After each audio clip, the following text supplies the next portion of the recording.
कहानी की शुरुआत होती है साल 1944 के फिनलैंड में, जहां दूसरा विश्व युद्ध अपने आखिरी दौर में था। जंग खत्म होने वाली थी और सभी देशों के फौजी अपने घर वापस लौट रहे थे। इसी वजह से नाजी सेना को भी फिनलैंड छोड़ने का आदेश मिला, लेकिन वो जाते जाते भी तबाही मचाने से पीछे नहीं हटे। वो अपने रास्ते में आने वाली सभी सड़कों, पुलों और बस्तियों को पूरी तरह से बर्बाद करते हुए आगे बढ़ रहे थे। इसी बीच हम फिनलैंड के घने जंगलों में कोरपी नाम के कमांडो को देखते हैं। कोरपी अब जंग के खून खराबे से थक चुका था और लड़ाई छोड़कर एक शांत जिंदगी जीना चाहता था। जंग खत्म होने के बाद वो अपने वफादार कुत्ते और घोड़े के साथ जंगल में अकेले रहने लगा। फिर एक दिन वो जंगल में घूम रहा था तो उसकी नजर नदी में चमकते हुए सोने के कुछ टुकड़ों पर पड़ी। ये देखते ही वो समझ गया कि नदी के आसपास जरूर कोई सोने की खदान मौजूद है। इसके बाद कोरपी हर दिन उस जगह जाने लगा और आसपास खुदाई शुरू कर दी। उसे इस बात की बिल्कुल परवाह नहीं थी कि ऊपर फाइटर प्लेन्स उड़ रहे हैं। कई दिनों की कड़ी मेहनत के बाद आखिरकार उसे एक गड्ढे में भारी मात्रा में सोना मिल गया।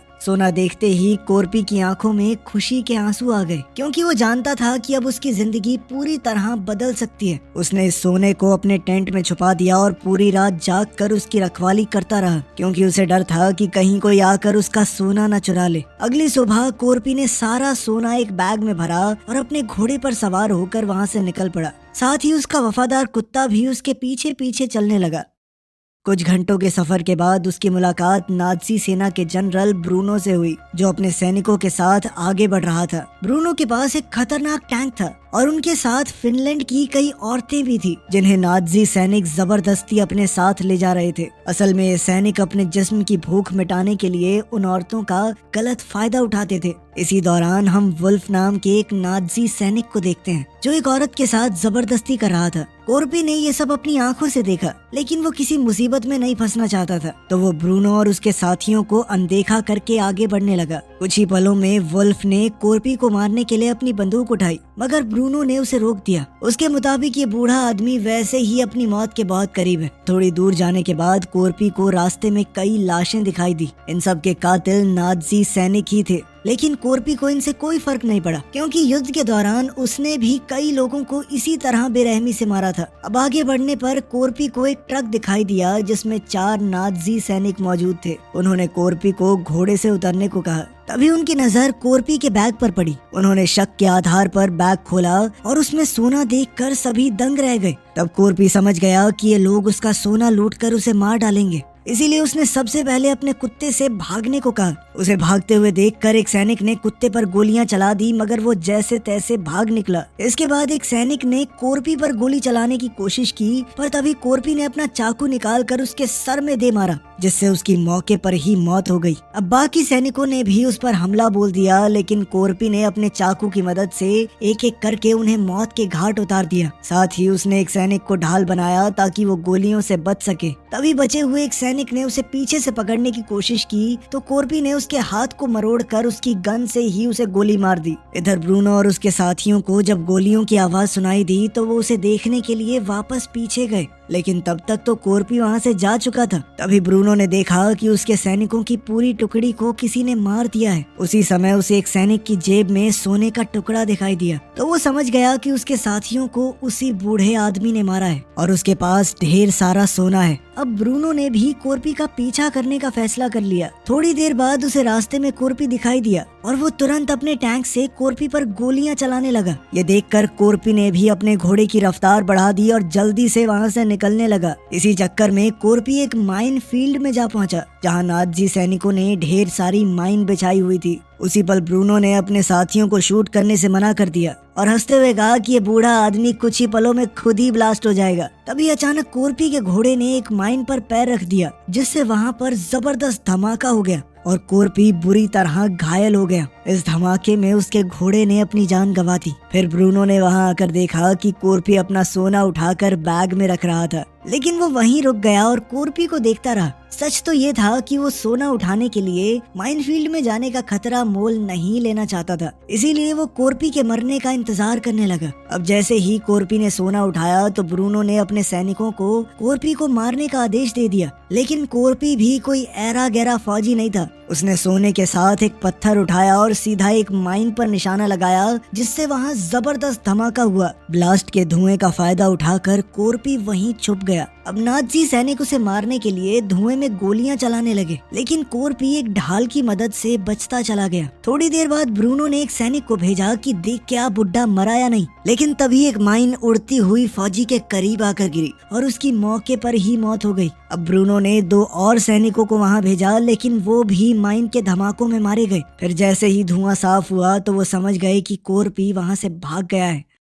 ये देखकर ब्रूनो गुस्से में आग बबूला हो गया। अब उसने 2 फिनलैंड की औरतों को अपनी ढाल बनाकर माइन पार करने का फैसला किया। तब वुल्फ सबसे ज्यादा डरी हुई औरतों को पकड़कर लाया और उन्हें टैंक के आगे चलने को कहा। इधर ब्रूनो ने उस जगह की जांच की तो उसे कोरपी के कुत्ते का टैग मिल गया। कुछ देर बाद जब नाजी सैनिक माइन फील्ड को पार कर रहे थे तो ब्रूनो ने टैंक के अंदर मौजूद रेडियो के इस्तेमाल से कोरपी के बारे में जानकारी निकालने की कोशिश की। तब उसे हेड ऑफिस से चेतावनी मिली कि जिस बूढ़े आदमी का वो पीछा कर रहा है उसका नाम कोरपी है और अगर वो उसे ढूंढ रहे हैं तो तुरंत ये सब बंद कर दें। ऑफिसर ने कहा कि तुम लोग बेहद किस्मत वाले हो जो कोरपी के साथ आमना सामना होने के बाद भी जिंदा बच गए। असल में दूसरे विश्व युद्ध के दौरान कोरपी को सबसे खतरनाक कमांडो माना जाता था और कोई भी उससे टक्कर नहीं लेना चाहता था। वहीं ब्रूनो को ये भी पता चला कि युद्ध के दौरान रूसी सैनिकों ने कोरपी के पूरे परिवार को बेरहमी से मार डाला। अपने परिवार को खोने के बाद कोरपी बिल्कुल बदल चुका था।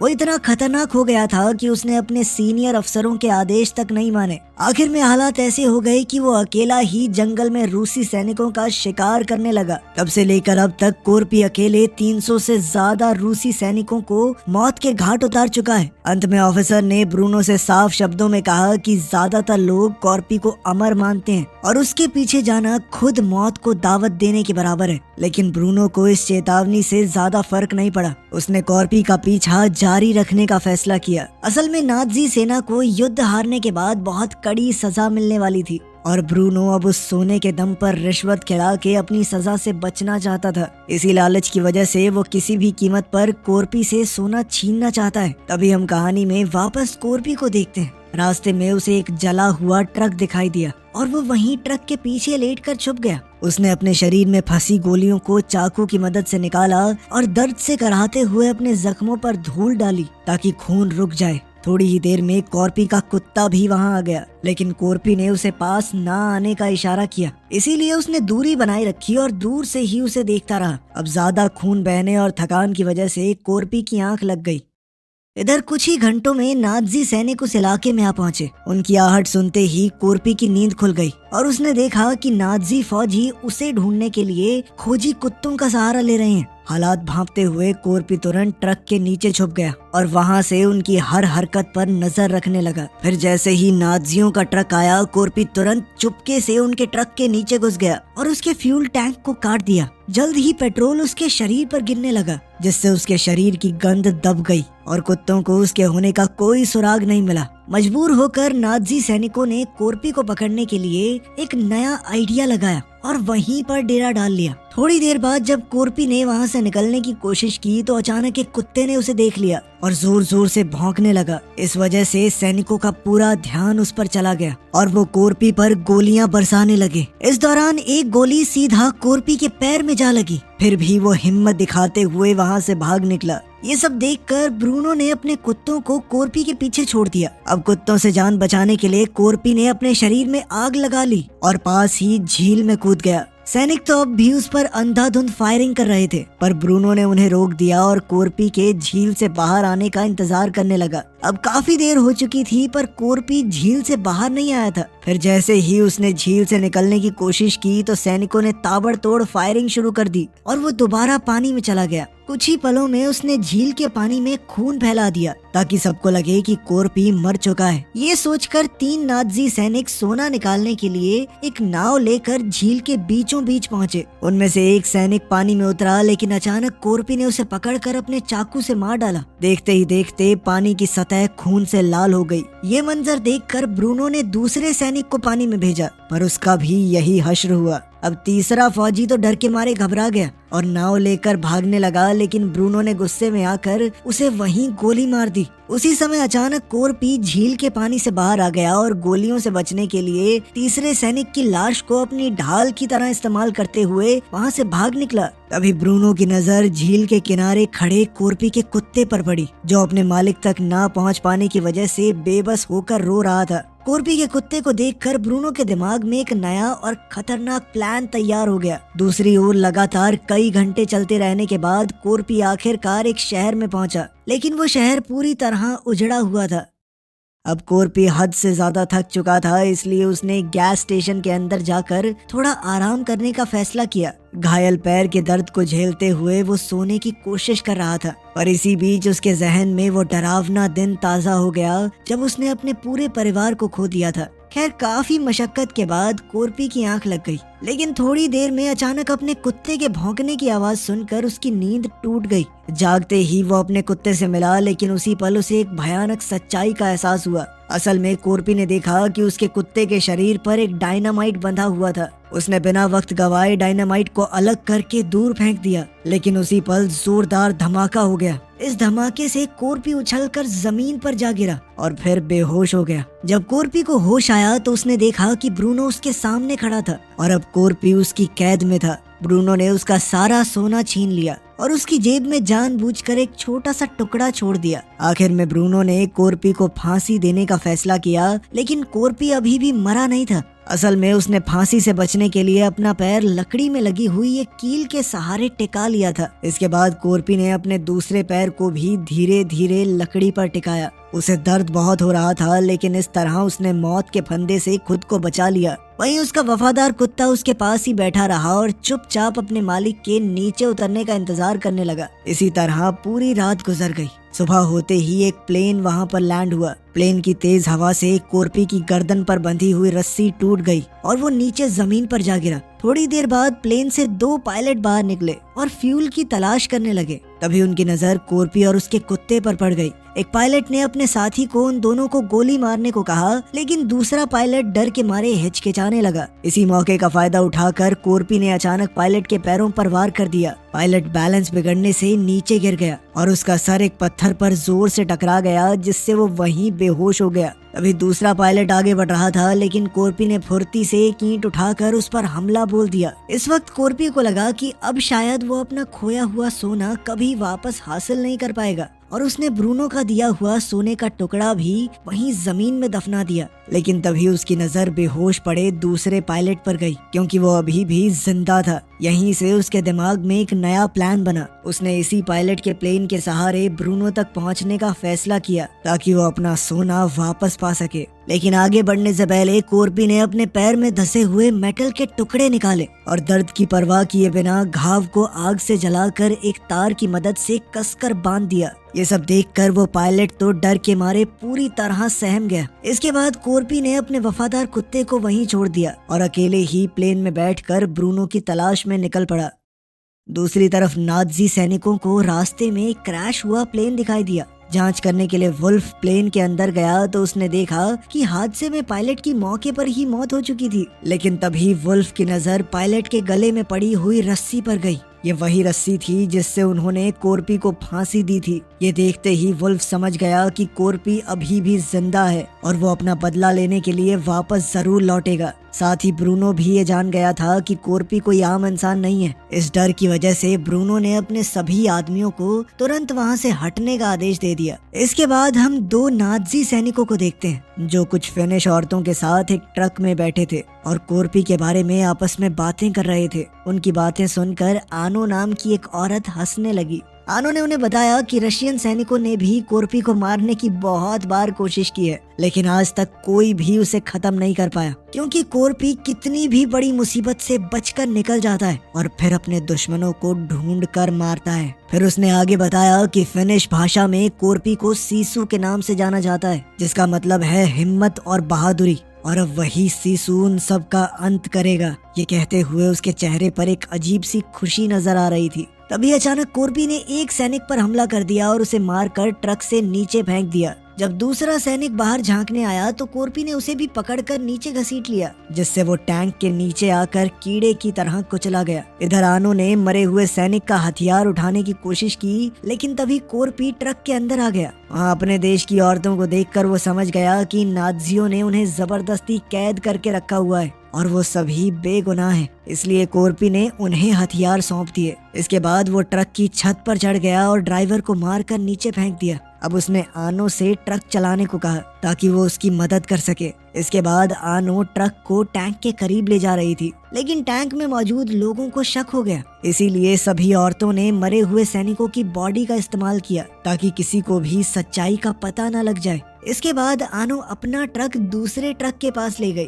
वहाँ सभी औरतों ने ट्रक में मौजूद सैनिकों पर अंधाधुंध फायरिंग करके उन्हें बुरी तरह मार डाला। साथ ही उन्होंने ट्रक के ड्राइवर को भी गोली मार दी, जिससे वो ट्रक अपने आप सड़क से नीचे उतर गया। दूसरी तरफ कोरपी टैंक का गेट तोड़ने की कोशिश कर रहा था। तभी ब्रूनो ने अचानक टैंक को रोक दिया, जिससे कोरपी नीचे गिर गया। ये देखकर वुल्फ कोरपी को जान से मारने के लिए टैंक से बाहर आ गया, लेकिन कोरपी जल्दी से वापस टैंक पर चढ़ गया और उसकी वुल्फ के साथ जबरदस्त लड़ाई छिड़ गई। इस दौरान दोनों जमीन पर गिर गए और अब टैंक के अंदर सिर्फ ब्रूनो और शर्ट्स नाम का एक सैनिक बचा था। वो सैनिक अपनी जान बचाकर वहाँ से भागने की कोशिश कर रहा था। इधर कोरपी ने वुल्फ को मार मार के उसकी हड्डी पसली एक कर दी, लेकिन इससे पहले कोरपी उसे जान से मार पाता, तभी वहाँ एक बाइक पर दो नाज़ी सैनिक आ गए। उन दोनों ने कोरपी को देखते ही पहचान लिया और वो डर के मारे वहाँ से भाग निकले। हैरानी की बात ये थी कि कोरपी ने वुल्फ को मारा नहीं, जिंदा छोड़ दिया और वो खुद बाइक लेकर टैंक का पीछा करने के लिए निकल पड़ा। यहाँ वुल्फ भी यही सोच रहा था कि उस हैवान ने मुझे जिंदा छोड़ दिया। लेकिन कुछ ही देर में फिनिश औरतें वुल्फ से बदला लेने के लिए वहाँ पहुंची।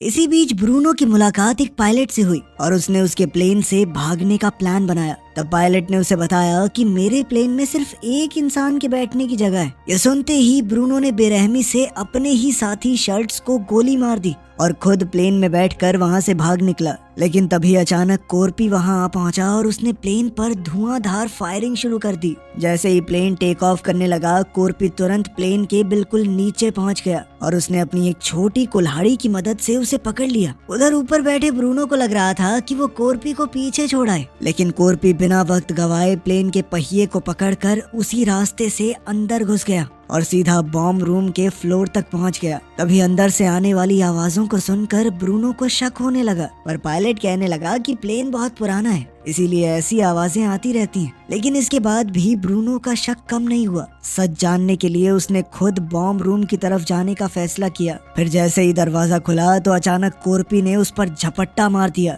और देखते ही देखते दोनों के बीच में भयानक फाइट शुरू हो गई। अपने गहरे जख्मों की वजह से कोरपी कमजोर पड़ रहा था और ब्रूनो उस पर भारी पड़ रहा था, लेकिन कोरपी हार मानने को तैयार नहीं था। इसी बीच ब्रूनो ने उस पर एक मेटल बेल्ट से जोरदार हमला किया, पर कोरपी ने उस बेल्ट को पकड़ लिया और उसे एक बम के साथ बांध दिया। अगले ही पल वो बॉम्ब प्लेन से नीचे जा गिरा और उसके साथ ही ब्रूनो भी नीचे गिर गया और फिर एक जबरदस्त ब्लास्ट के साथ ब्रूनो का खेल खत्म। अब कोरपी थोड़ी देर के लिए तो सुकून चाहता था, लेकिन तभी प्लेन का कंट्रोल बिगड़ने लगा और वो तेजी से नीचे की तरफ झुक रहा था। तब जाकर कोरपी को एहसास हुआ कि ब्रूनो से लड़ते वक्त पायलट को भी गोली लग गई थी, जिस वजह से उसकी मौत हो गई। अब कोरपी के पास बचने का कोई चारा नहीं था। उसने अपना सोना मजबूती से पकड़ लिया और अपनी मौत के लिए तैयार रहा। कुछ ही पलों में प्लेन सीधा एक दलदल में जाकर क्रैश हो गया। इसी दौरान फिनिश यूनिट के सैनिकों ने एक नाज़ी टैंक को अपनी तरफ बढ़ते हुए देखा और वो हमले के लिए तैयार हो गए। लेकिन थोड़ी ही देर में उन्होंने देखा कि टैंक के अंदर तो फिनिश औरतें हैं जो नाज़ी सैनिक वुल्फ को टैंक के ऊपर बांध कर ला रही हैं। दूसरी तरफ हमने देखा कि कोरपी की जान तो बच गई, लेकिन वो दलदल में बुरी तरह फंस चुका था। अब वो अपनी उस छोटी कुल्हाड़ी की मदद से किसी तरह बाहर निकल आया। कुछ दिन बाद हम देखते हैं कि वो अपने वफादार कुत्ते के साथ हेलसिंकी बैंक में जा पहुंचा। कोरपी को देखकर बैंक के अंदर के लोग काफी घबरा गए, लेकिन कोरपी ने किसी पर ध्यान नहीं दिया। वो सीधा काउंटर पर गया और सोने के एक टुकड़े को डेस्क पर रख दिया और दमदार आवाज में पूछा कि इसके कितने पैसे मिलेंगे। वीडियो पसंद आई तो लाइक कर देना, चैनल को सब्सक्राइब कर लेना। मिलते हैं अगली वीडियो में।